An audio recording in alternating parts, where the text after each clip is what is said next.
This is the first right-hand drive Renault 5 in Britain, so today we're going to subject it to a proper British test. We're going to see whether it has enough real-world range in our climate, whether it can deal with our challenging roads, even if you've got an active hobby, and we're going to see whether it has enough space to swallow the weekly shop of a modern British family. And of course, we're also going to test how easy it is to park in a tight British space, and I'm going to reveal to you why this is one of the fastest cars I've ever used in a particular way.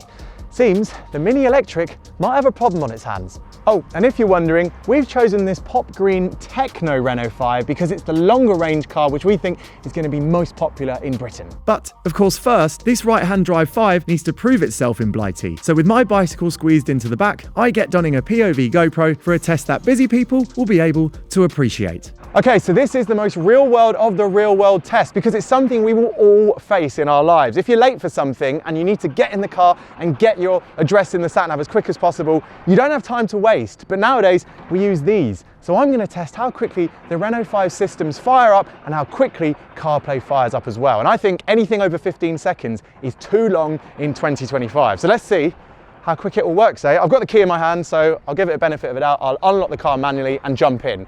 Ready? 3, 2, 1.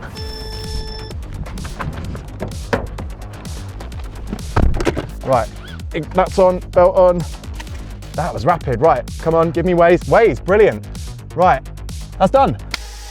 Done. That was quick. So that's a big pop green tick for our Renault 5 and impatient drivers, but what about those of us in busy urban settings, where space on the road is always an issue? Can the Renault 5 live up to its namesake in making urban life easier? Now, you're probably wondering why I'm measuring up this parking space. Well, it's because I want to see if the Renault 5 can squeeze into this space, which is just a bit longer than its 392 centimetre length. For it to be the perfect city car, it should be easy to get into this.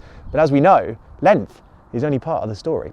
Now, Jamil has challenged me to park in a space that is just 10 centimetres longer than the Renault 5. So I've got 5 centimetres to play with either side. Okay, so what we are testing is how good the visibility is, how good the camera is, how good the turning circle is, and I want to see if the car is as jerky as other people have said, because I've got the auto hold on, and if it's jerky, it's going to make this more impossible than it already is. Now, one thing I have to say is that reversing camera is extremely low res, but it's doing the job. Don't seem to have any front parking sensors, which is a bit of a concern. Oof. Okay, so the auto hold is coming on. I'm sensing that thing, but it is quite easy to, oh, that is close. That is close.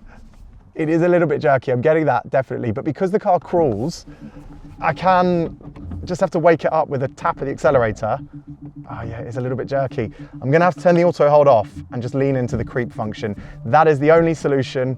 The reversing camera, low res as it is, does let you see really close, but I've got no front camera. No front camera on a city car, what's going on? Solution is, solution is turn off the auto hold because it is jerky.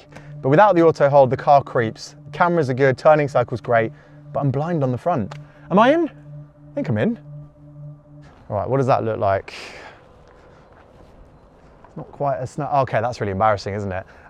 There's quite a lot of gap to the curb there, but I'm going to use an excuse here, and that is that because the bonnet on this car falls away quite quickly from the driver's view line, and also because the wheel arches are quite wide, you're a little bit nervous. I don't know exactly where they are. And versus the Mini, for example, which has a slightly more swelled line on the bonnet, it's like a 911 almost, that gives you a bit of an idea where the front corner is. This one's a little bit more invisible. That's my excuse. It's definitely not my best job. Still, I think that we can call that a pass for parking. But what about life at home? Can the little Renault 5 handle something many Brits do once a week to top up the kitchen cupboards? Now, did you know that the Renault 5, the original one, was designed with a boot that was just about big enough to handle the weekly shop? But that was in 1972. This is a car that has to deal with the weekly shop in 2025, which is why, I forgot, I left the bike in it.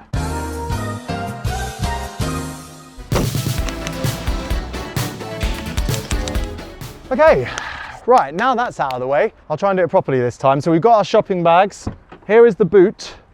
It's quite deep, this boot, so I think we might be all right. Look, I can actually fit these big shopping bags in that direction and I can probably get these two in quite easily. Yes, I can. That is not a problem. And even if I really buff these out, there is plenty of room in there. It's not bad, is it? Oh, ow, oh yeah. Oh.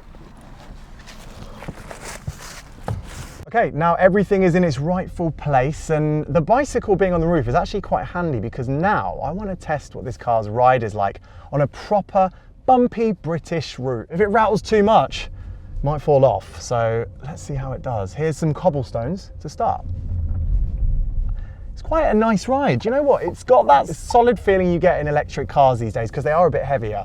But over the normal bits of bumps here, it's actually really nice. It's quite squidgy and I can feel the car dealing with the bumps nicely. Here's a drain cover. Oh, that didn't sound good. That sounded like one of the suction cups has loosened over that bump. Let me pull in and check that. It's all fine. I don't know what that pop was. Okay, what that tells me is just like my old Renault Sport Clio 182, the roof on this car is a little bit flexible. So it does do that a little bit. But this one seems to make quite a lot more noise. It's quite nippy this as well. You know, I've got it in normal mode. In sport mode, it's even nippier, but it's plenty quick enough. It doesn't look quick on paper, but it is genuinely quite fun to drive with that acceleration. Should hold back though, because I've got a bicycle on the roof. Oh my God, that pop inside is horrible. The ride is pretty good. It's just a bit jiggly. What I'm feeling is the initial compression into a bump is a little bit firm, but then it actually deals with the bigger bumps really nicely. Like it's genuinely really comfortable. And actually the car is nice and composed as well. At a normal speed through a country lane, the car feels nice and sure-footed. It's just a little bit firm on that initial impact into a bump. So if you live in an area with lots of potholes, you're gonna probably need to slow down a little bit more than you would do in a Citroen C3. But that thing rides like a cloud. This is definitely well judged. Now, as the bicycle hangs on for dear life and I just test how it feels over these bumps, it's doing a really good job. I can talk to you about one thing I like in this car's powertrain, and that is when you put it into drive, it actually initially goes into B mode, and B mode means the regen is turned on. So if I come off the accelerator, the car will slow itself down. It allows you to do one pedal driving, which is really, really good. If you want to switch it off, you click the drive selector again, and then it goes into drive. So if I do that now, if I come off the accelerator, the car just rolls like a normal automatic. That's going to be all right for motorway driving, but for urban driving, where this car is at home, having the regen on the max is spot on, really. Although, if you do venture onto faster roads and get some miles under the Renault 5's belt, you'll likely need to plug it in to one of the UK's rapid chargers to keep you on the move. Now, we want to see what this car's real-world charging speed is, which is why I'd recommend using the Cinch Charge app if you also need to charge your car, because using Google Maps to find a charger can be a bit of a faff, but the Cinch Charge app not only allows you to find a charger near you,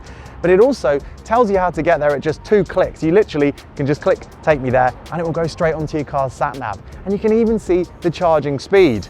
This one will charge at 175 kilowatts apparently, and this car apparently can charge at 100 kilowatts. So let's see what it really gets. Now, I have to be honest with you, we only had a few hours with the car to film this video, so when we plugged it in, the battery was still way over 60%, hence why the maximum charge speed we see here is 59 kilowatts. But I know from running an EV myself that this is pretty good for that state of charge in a car with a 100 kilowatt maximum. Even at this speed, by the time you've had a comfort break and grabbed a coffee, the battery would be almost full again. You can expect a real-world 2.9 miles per kilowatt hour efficiency in this 52 kilowatt hour Renault 5. That means faster motorway drivers can expect a real-world range of just 150 miles. But of course, the 5's natural habitat is the city, and on our mixed urban and suburban route, even with my heavy foot, we averaged 3.4 miles per kilowatt hour, equating to a real-world 177 mile range. Drive more sensibly than me, and you should be able to eke out 200 miles between charges. What about handling? I mean, you know, I'm getting the same messages Ben had, which is that it's not particularly inspiring on the front end. It's just flat and pretty predictable, but it's not very exciting. But I have got a solution for that, and it's something I've learned with my Renault Sport Clio 182, and it involves doing something a little bit naughty.